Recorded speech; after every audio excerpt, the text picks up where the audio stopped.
नमस्कार साथियों, आज हम पढ़ने वाले हैं ऑक्सीजन परिवार से संबंधित ऑर्डर, है ना। चलिए देखते हैं ये ऑर्डर। चलिए, तो पहला हम देखेंगे परमाणविक त्रिज्या, है ना।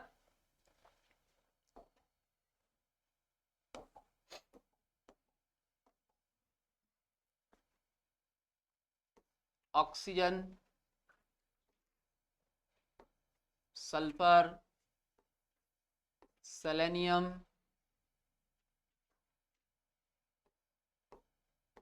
टेलुरियम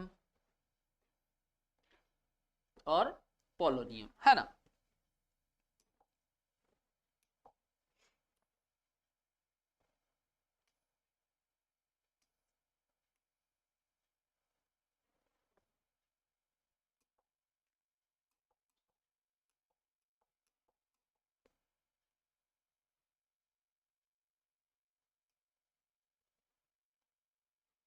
चलो, अब oxygen, sulphur, selenium, tellurium, polonium, तो हम समूह में यदि नीचे जाते हैं तो नीचे जाने पर साइज बढ़ेगा, और साइज बढ़ेगा तो सीधी सी बात है भाई, जो रेडियस है वो भी तो बढ़ रही है ना भाई। साइज क्यों बढ़ रहा है? क्योंकि नीचे जाने पर जो रेडियस है वो बढ़ रही है।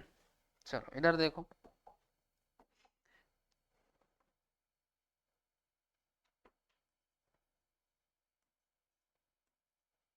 Down the group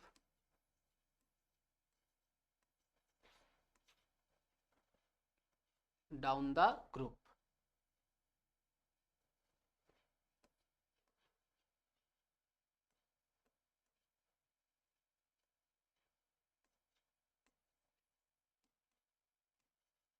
down the group radius बढ़ेगी, है ना। अब कारण यदि अपन देखें कि भाई रेडियस क्यों बढ़ रही, तो भाई जब हम समूह में नीचे जाते हैं तो नीचे जाने पर सेल की संख्या बढ़ती है ना, इसीलिए रेडियस बढ़ती है, और रेडियस बढ़ेगी तो सीधी सी बात है, जो साइज है वो नीचे जाने पर बढ़ेगा, है ना। तो सबसे ज्यादा रेडियस किसकी होगी? पोलोनियम की, ये ऑर्डर बन जाएगा। और सबसे कम रेडियस किसकी होगी? ऑक्सीजन की। चलो अगला,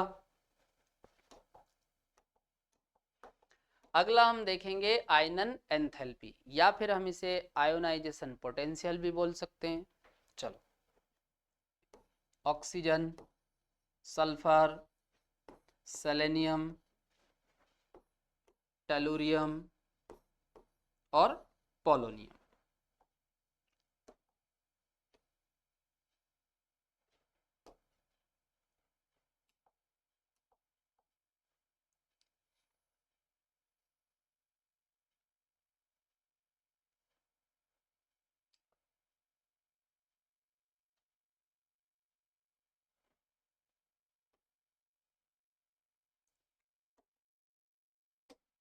चलो, अब यहां पर देखो डाउन द ग्रुप,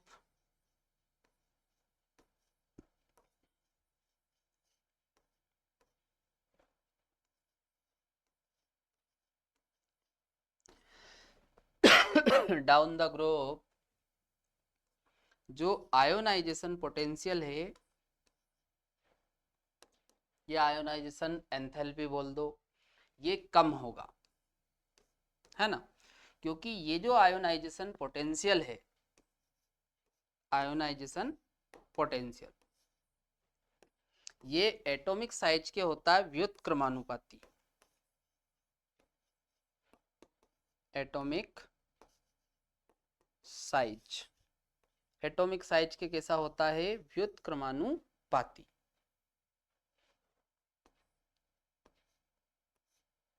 ठीक है।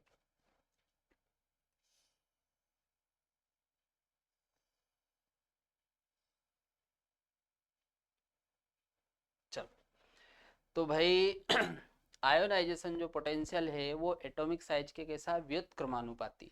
मतलब जिसका साइज ज्यादा होगा उसका आयोनाइजेशन पोटेंशियल होगा कम, और जिसका साइज कम होगा उसका आयोनाइजेशन पोटेंशियल होगा ज्यादा।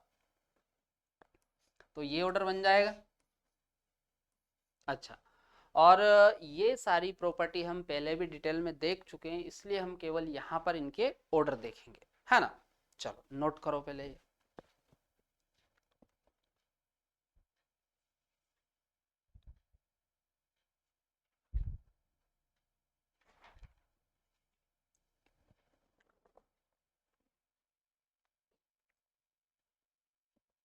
चलो अगला देखो। अगला है इलेक्ट्रॉन लब्धि एंथैल्पी, या हम इसे इंग्लिश में बोलते हैं इलेक्ट्रॉन गेन एंथैल्पी।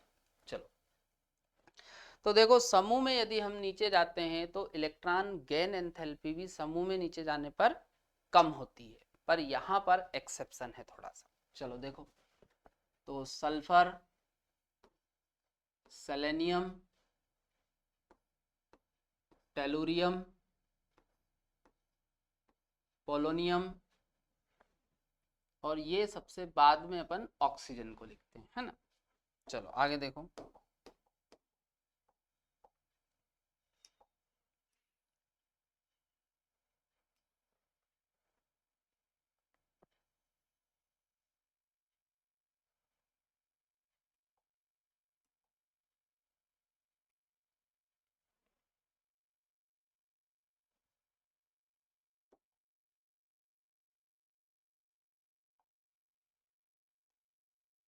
चलो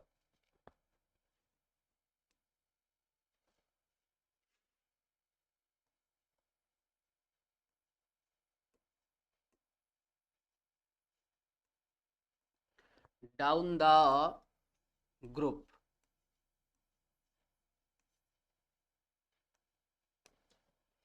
डाउन द ग्रुप, तो समूह में हम नीचे जा रहे हैं, तो समूह में नीचे जाने पर जो इलेक्ट्रॉन गेन एंथैल्पी है ना, ये कम होगी, है ना। क्योंकि जो इलेक्ट्रॉन गेन एंथैल्पी है वो भी साइज के बढ़ने पर कम होती है। तो भाई नीचे जाओगे तो साइज बढ़ेगा, और साइज बढ़ेगा तो इलेक्ट्रॉन गेन एंथैल्पी कम होगी, है ना। पर ध्यान रखना, ये ऑक्सीजन की इलेक्ट्रॉन गेन एंथैल्पी सबसे कम हो जाती है ना। तो ऑर्डर यदि हम बनाएं तो सबसे ज्यादा सल्फर और सबसे कम किसकी आ जाएगी, ऑक्सीजन की। चलो इतना समझ में आ रहा, नोट करो।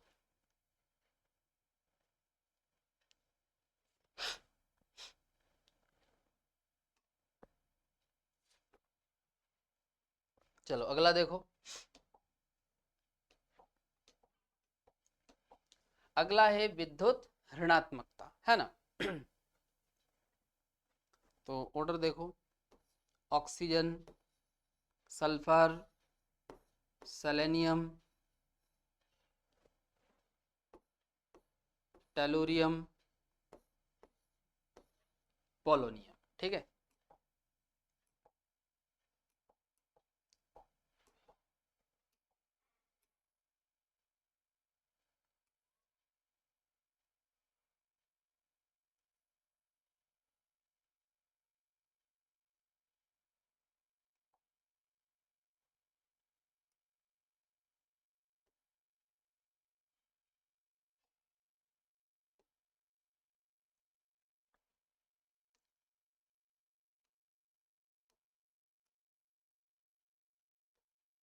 डाउन द ग्रुप,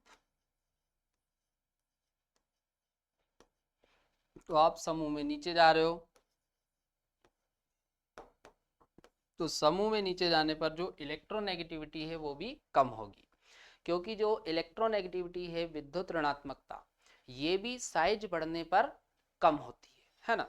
तो ऑर्डर ये बन जाएगा, सबसे ज्यादा विद्युत ऋणात्मकता किसकी होगी, ऑक्सीजन की, और सबसे कम किसकी होगी, पोलोनियम की। चलो नोट करो।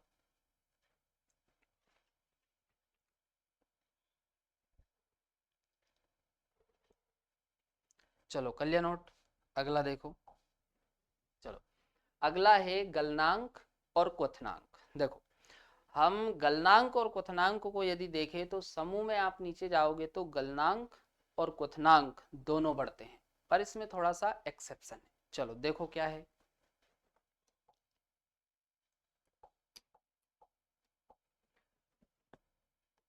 ऑक्सीजन, सल्फर, सेलेनियम,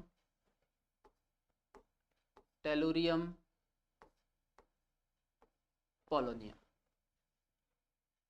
अगला क्वथनांक का देख लेते हैं। ऑक्सीजन, सल्फर, सेलेनियम, यहाँ पर थोड़ा चेंज करते हैं अपन, है ना। ताकि वो ऑर्डर प्रॉपर तरीके से बन जाए, है ना। पोलोनियम और फिर टेलुरियम। इसी प्रकार यहाँ भी पोलोनियम और फिर इसके बाद टेलुरियम, है ना। ऐसा अपन जमा लेते हैं अभी। अब मैंने क्या बोला कि भाई समूह में आप नीचे जाओगे तो नीचे जाने पर गलनांक और क्वथनांक दोनों बढ़ता है ना। तो ये ऑर्डर बन जाएगा इस तरीके से।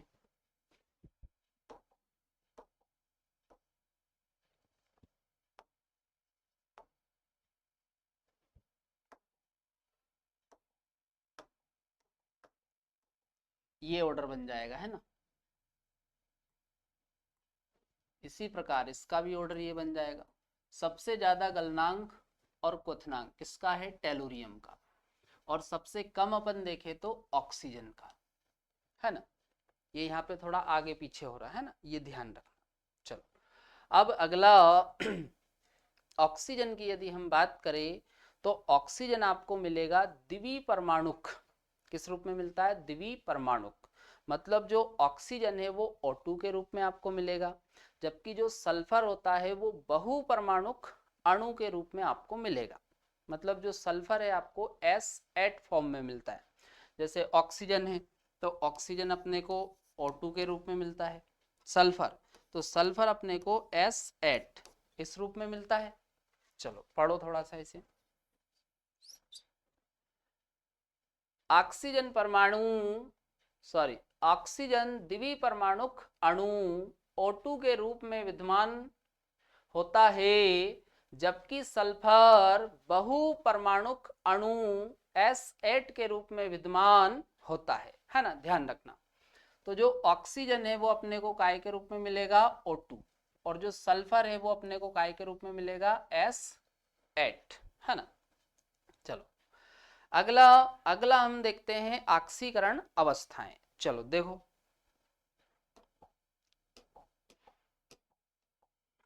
तो एक तो मैंने आपको बताया था कि भाई group oxidation state, group oxidation state. तो जो ग्रुप ऑक्सीडेशन स्टेट है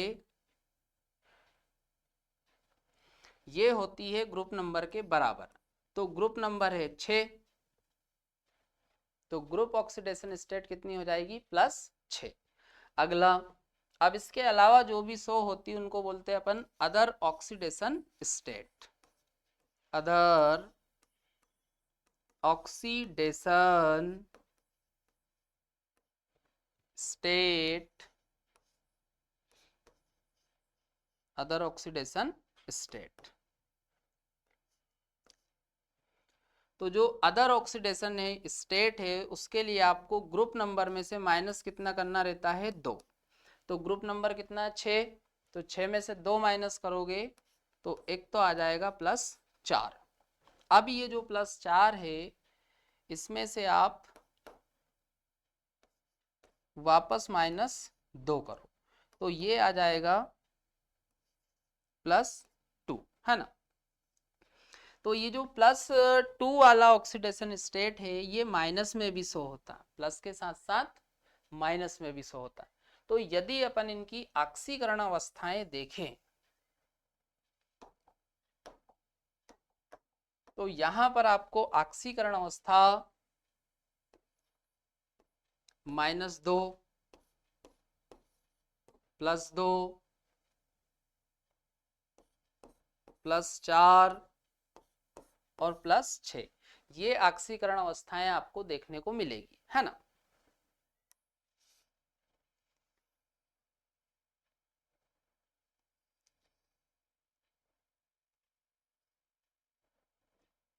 चलो नोट करो इसे पूरा।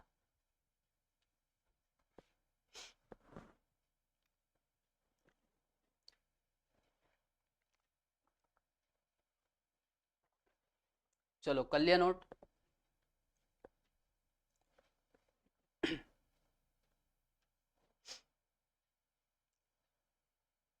चलो अब कुछ एग्जाम्पल देखो।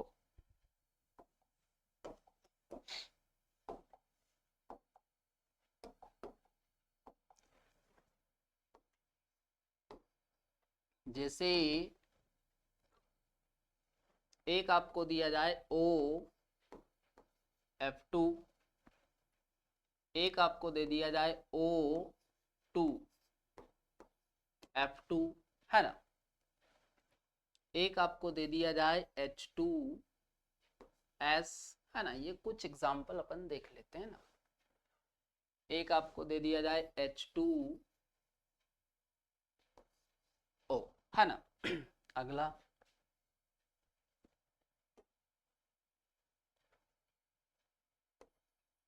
S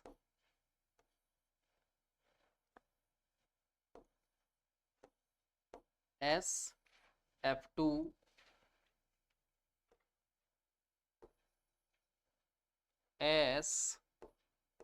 F4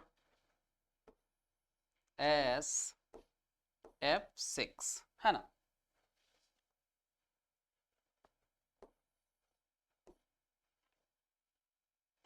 SEF4, है ना। ये कुछ एग्जाम्पल अपन ने ले लिए, है ना। अब इनमें हम ऑक्सीकरण अवस्थाएं निकालते हैं, ठीक है। चलो, तो यहाँ पर अपन ऑक्सीकरण जो अवस्था है वो ऑक्सीजन परिवार के तत्व की देखेंगे, है ना। चलो देखो, तो यहाँ पर अपन ऑक्सीजन की देखते हैं, तो जिसकी हमको निकालनी है उसकी कितनी मान लेनी, x, ठीक। जैसे मैंने आपको पहले भी बताया है कि जिसकी ऑक्सीकरण अवस्था निकालनी है उसकी कितनी मान लेनी है, x, है ना। चलो, फ्लोरीन पे अपन चार्ज देखें, तो भाई फ्लोरीन पर चार्ज कितना आता, -1, तो एक फ्लोरीन पर -1, तो दो फ्लोरीन पर मिलाकर कितना हो जाएगा, -2, तो -2 इक्वल टू 0। अब 0 इसलिए अपन कर रहे हैं क्योंकि ये जो मॉलिक्यूल है वो उदासीन है, इस पे आपको किसी भी प्रकार का कोई चार्ज नहीं दिख रहा, मतलब ये कैसा हुआ, उदासीन। तो आपको इक्वल टू करके क्या लिखना पड़ेगा, 0। चलो, तो x इक्वल टू, ये इसको बराबर के इधर लाओ, तो ये हो जाएगा +2, ठीक है। तो यहां पर आप देखो ऑक्सीजन की ऑक्सीकरण अवस्था क्या आ रही है, +2।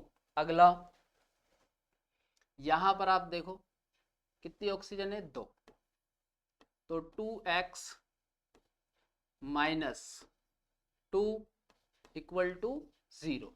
भाई अब यहां पर 2 ऑक्सीजन है तो अपन क्या मानेंगे, 2x, तो ये आ जाएगा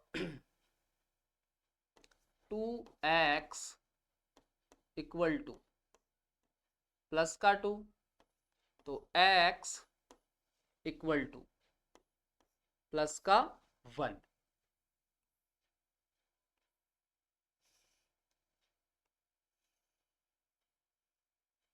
है ना। यहां पर देखो सल्फर की x मान लेते हैं, हाइड्रोजन का +1 होता है, तो एक हाइड्रोजन का +1, तो दो हाइड्रोजन के कारण +2 इक्वल टू 0, तो x इक्वल टू -2, है ना। यहां पर देखो x हाइड्रोजन के कारण +2 और इक्वल टू 0, तो x इक्वल टू -2, तो यहां पर आप देखो -2 आ रहा, यहां पर भी -2, है ना। एक बात आप अच्छे से ध्यान रखना, ऑक्सीजन की यदि हम बात करें तो ऑक्सीजन इन कंपाउंड में काय में शो कर रहा, प्लस में, भाई यहाँ पे +2 और यहाँ पे +1। इनके अलावा यदि आप कोई भी दूसरा कंपाउंड बनाते हो, फ्लोरीन को छोड़ दो, फ्लोरीन नहीं होना चाहिए, तो कोई भी आप ऑक्सीजन का कंपाउंड ले लो, उसमें ऑक्सीजन का आप देखोगे तो आपको ऋणात्मक ही मिलना है। ऑक्सीकरण अवस्था कैसी मिलेगी, ऋणात्मक, और आपको मिलेगा मैक्सिमम केस में -2 ऑक्सीकरण अवस्था ही मिलती है ऑक्सीजन को, ऑक्सीजन की, है ना, को कितनी मिलेगी, -2, है ना। चलो, अब यहां पर आप देखो सल्फर, तो x फ्लोरीन के कारण -2 इक्वल टू 0, तो x इक्वल टू +2। यहां पर देखो सल्फर का x फ्लोरीन के कारण -4 इक्वल टू 0, तो x इक्वल टू +4। यहां पर देखो x -6 इक्वल टू 0, 6 फ्लोरीन है ना तो -6, तो x इक्वल टू +6। यहां पर देखो x -4 इक्वल टू 0, तो x इक्वल टू +4। तो यहां पर आप देखो सल्फर की ऑक्सीकरण अवस्था +4 आ रही है। यहां पर सॉरी सेलेनियम है यहाँ पे ना, सेलेनियम की ऑक्सीकरण अवस्था कितनी आ रही है +4। यहां पर सल्फर की देखो +6, यहां पर सल्फर की +4, यहां पर सल्फर की देखो +2, है ना। चलो, तो ये ऑक्सीकरण अवस्थाएं आपको देखने को मिलेगी। चलो, अब पहले तो आप ये नोट करो पूरा, फिर अपन देखते हैं अगला।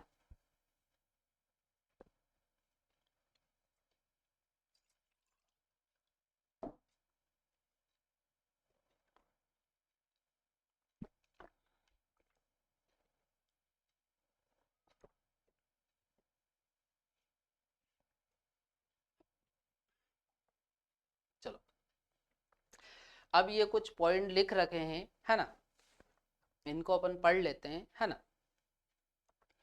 जैसे हम -2 ऑक्सीकरण अवस्था की बात करें, किसकी बात करें, -2 ऑक्सीकरण अवस्था।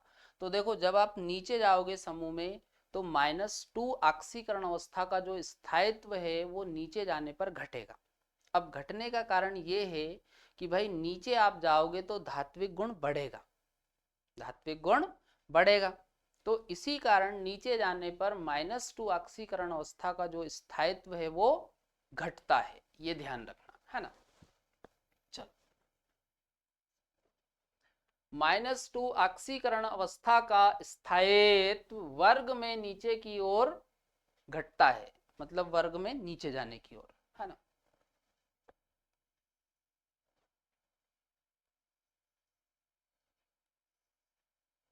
चलो अगला। अब ऑक्सीजन की यदि हम बात करें तो भाई जो ऑक्सीजन होता है इसकी विद्युत ऋणात्मकता ज्यादा होती है। देखो सबसे ज्यादा विद्युत ऋणात्मकता की अपन बात करें तो सबसे ज्यादा विद्युत ऋणात्मकता होती फ्लोरीन। फ्लोरीन के बाद सेकंड नंबर पे ऑक्सीजन, और ऑक्सीजन के बाद थर्ड नंबर पर आ जाता है नाइट्रोजन। तो आप फ्लोरीन को छोड़ दो, यदि हम फ्लोरीन को छोड़ देते हैं तो सबसे ज्यादा विद्युत ऋणात्मकता किसकी हुई, ऑक्सीजन की। तो भाई जिसकी विद्युत ऋणात्मकता ज्यादा होती है उसकी ऑक्सीकरण अवस्था ऋणात्मक होती है ना। तो भाई ये ऑक्सीजन यदि फ्लोरीन के साथ है, किसके साथ है ऑक्सीजन, फ्लोरीन, तो ये ऑक्सीकरण अवस्था धनात्मक दर्शाएगा। बाकी किसी भी एलिमेंट के साथ आप ऑक्सीजन का कंपाउंड देखोगे तो उसमें ऑक्सीजन की ऑक्सीकरण अवस्था -2 ही आपको देखने को मिलेगी, है ना। चलो, तो ये पॉइंट क्लियर हुआ। ऑक्सीजन की विद्युत ऋणात्मकता बहुत उच्च होने के कारण OF2 O2F2 के उदाहरण को छोड़कर जिसमें इनकी ऑक्सीकरण अवस्थाएं +2 +1, ये अभी मैंने आपको बताया। ये देखो यहां पर क्या आ रही है +2 और यहां पर क्या आ रही है +1। अगला देखो, यह केवल -2 ऑक्सीकरण अवस्था दर्शाता है।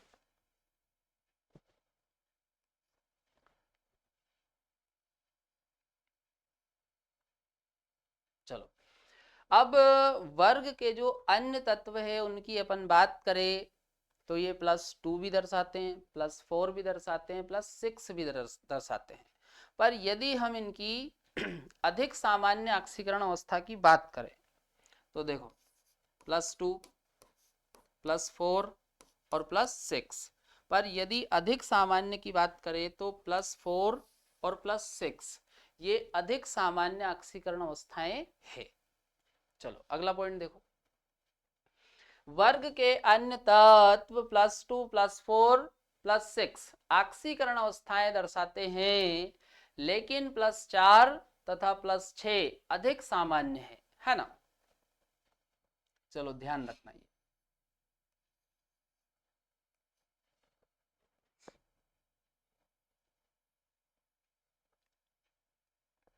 चलो अगला पॉइंट पढ़ो, सल्फर, यहाँ पे कोमा होगा है ना, सल्फर कोमा सिलीनियम तथा टेलोरियम सामान्य ऑक्सीकरण अवस्था के साथ यौगिकों में +4 ऑक्सीकरण अवस्था तथा फ्लोरीन के साथ यौगिकों में +6 ऑक्सीकरण अवस्थाएं दर्शाते हैं, है ना।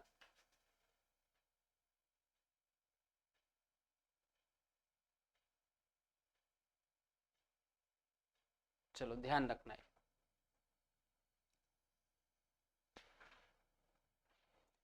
ऑक्सीजन के साथ +4 और फ्लोरीन के साथ यदि अपन देखें तो ये आपको मिलेंगे +6 में, है ना। चलो आगे देखो, अब यदि हम +6 ऑक्सीकरण अवस्था की बात करें तो +6 ऑक्सीकरण अवस्था में यदि आप समूह में नीचे जाते हो तो समूह में नीचे जाने पर स्थायित्व घटेगा, है ना।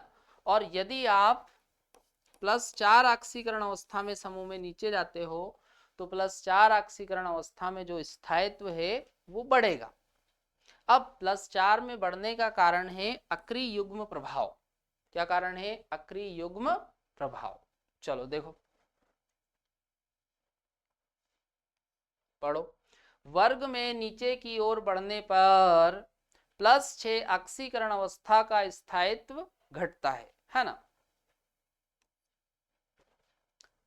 और +4 ऑक्सीकरण अवस्था का स्थायित्व बढ़ता है। तो बढ़ने का कारण क्या है? +4 का अक्रिय युग्म प्रभाव। बढ़ने का कारण क्या है? अक्रिय युग्म प्रभाव। +4 तथा +6 ऑक्सीकरण अवस्थाओं में आबंधन प्राथमिक रूप से सह संयोजक होते हैं, है ना। कौन से बॉन्ड आपको देखने को मिलेंगे? कोवलेंट। चलो नोट करो ये।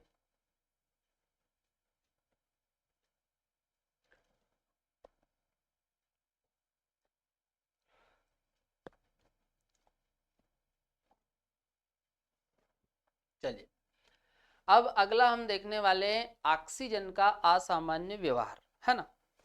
तो देखो मैंने आपको पहले भी बताया है कि भाई पी ब्लॉक में किसी भी समूह का आप प्रथम एलिमेंट देखोगे तो जो प्रथम एलिमेंट होता है वो कुछ भिन्न गुण दर्शाता है, और इसे ही हम क्या बोलते हैं? असामान्य व्यवहार।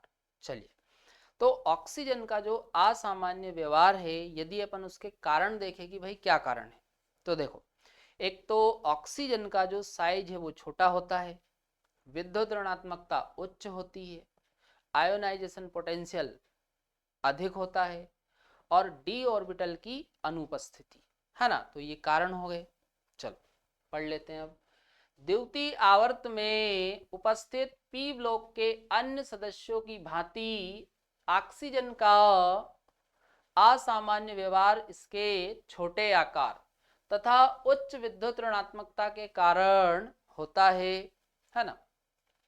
छोटे आकार तथा उच्च विद्युत ऋणात्मकता के प्रभावों का एक विशिष्ट उदाहरण जल में प्रबल हाइड्रोजन बंध की उपस्थिति है, जो कि H2S में नहीं पाया जाता, है ना। ध्यान रखना।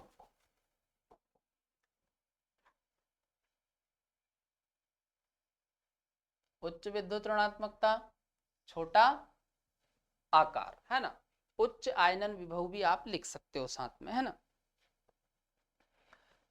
छोटे आकार तथा उच्च विद्युत ऋणात्मकता के प्रभावों का एक विशिष्ट उदाहरण, है ना। ध्यान रखना, जल में यदि हम देखें तो जल में आपको क्या मिलेगा? हाइड्रोजन बंध, जबकि H2S में आपको हाइड्रोजन बंध नहीं मिलेगा, ये ध्यान रखना। अगला, ऑक्सीजन की यदि हम बात करें तो ऑक्सीजन अधिकतम कितने बॉन्ड बना सकता है? 4। ऑक्सीजन अधिकतम कितने बॉन्ड बना सकता है? 4। मतलब ऑक्सीजन की जो अधिकतम संयोजकता है वो आपको 4 तक देखने को मिल सकती है, पर यदि हम देखें व्यवहार में तो आपको केवल 2 ही मिलेगी। भाई ऑक्सीजन कितने बॉन्ड बनाता है? 2, है ना। बना तो 4 सकता है वो, है ना, पर आपको देखने को केवल 2 ही मिलेगी, है ना। और कारण ये कि भाई 4 से ज्यादा क्यों नहीं हो सकती? तो भाई 4 से ज्यादा इसलिए नहीं हो सकती क्योंकि ऑक्सीजन के पास जो डी ऑर्बिटल्स है वो एब्सेंट होते हैं। केवल ऑक्सीजन के संयोजकता कोष में आप देखोगे तो एस का एक ऑर्बिटल और पी के कितने ऑर्बिटल होते हैं? 3। तो टोटल ऑर्बिटल कितने हुए? 4। मतलब ऑक्सीजन अधिकतम कितने बॉन्ड बना सकता है? 4। पर आपको ये जनरली 2 बॉन्ड बनाता ही दिखेगा, है ना। और समूह के जो नीचे वाले हैं वो 4 से ज्यादा बॉन्ड भी बना सकते हैं। मतलब नीचे वालों की जो सह संयोजकता है वो 4 से ज्यादा हो सकती है। चलो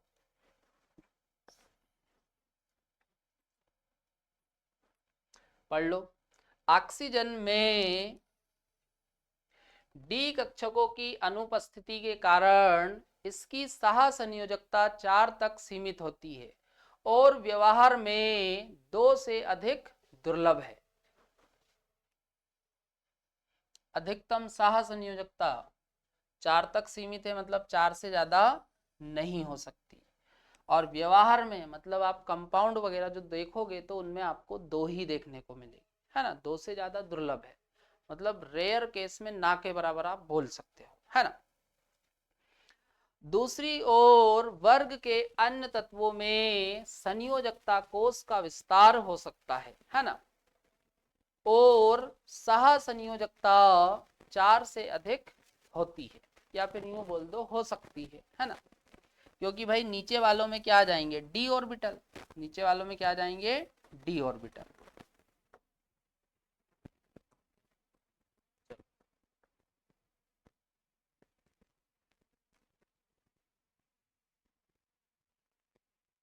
चलो नोट करो इसे, कर लिया नोट? चलो तो आज हम इस वीडियो में यही तक रखते हैं और इसके आगे का अपन कंटिन्यू रखते हैं कल।